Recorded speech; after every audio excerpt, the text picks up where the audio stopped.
I've pondered how frequently God's appointments, God's callings, God's places even, and sometimes, from our point of view, God's timing, are all counterintuitive. That is, our instincts, our training, our background, our human way of looking at things, our logic and our analysis says, this is the kind of person we should have, this is the time it should happen, this is the place where it should occur. And then God, it seems, does the counterintuitive thing. God disobeys all our logic, comes up instead with something we wouldn't have thought of, and that's the way, in the end, God gets the work done. I ponder how many counterintuitive things God has done as the Scriptures recorded. I ponder, for example, suppose you wanted to start a nation. You wanted to start a nation that would be the source of redemption eventually for the human race. How will you start that nation? Well, logically, you'll find a young couple full of the vigor of life. At the age they are most likely to produce the strongest and most prepared child. This is the logical thing to do. That's the intuitive thing to do. God did a counterintuitive thing. God chose to use Abram and Sarai, two people into their Social Security years who had never had a child, who had never found themselves to be fertile, never able to produce a family. And God said, through you, I will give offspring from whom all the nations of humanity will be blessed. And that was God doing a counterintuitive thing. I think the same thing, of course, when I ponder what God did in the case of Samson.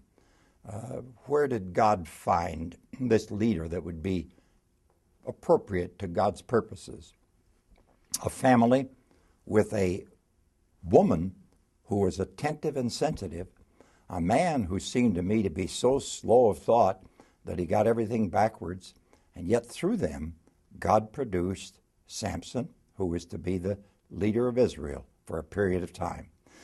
Sometimes God does the intuitive thing, and then it takes a counterintuitive turn. I think of John the Baptist. He was born from the right kind of family. His mother and father were both Levitical people who were both descendants of Aaron. They were both, therefore, in the high priestly line. They were the perfect couple. When God, therefore, sent a child through them, you would expect everything to be according to good logic, because God had chosen good parents. Instead, after John the Baptist became old enough to do his thing and to accept his calling, he went to a counterintuitive place, namely, he went out into the wilderness, and God used him as a counterintuitive personality in a counterintuitive place at, it would have seemed by human logic, a counterintuitive time.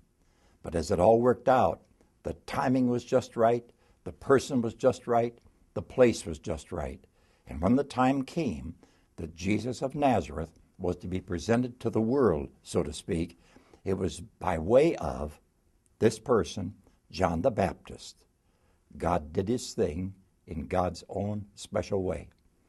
I don't know what God is doing in your life or in mine. I would only say to you, don't rule out God's possibilities for you by the logic that says it isn't a logical time, a logical place, a logical me. Don't think that. Let God work in your life, because sometimes God does the best work counterintuitively. That's what I've been thinking about today. God bless.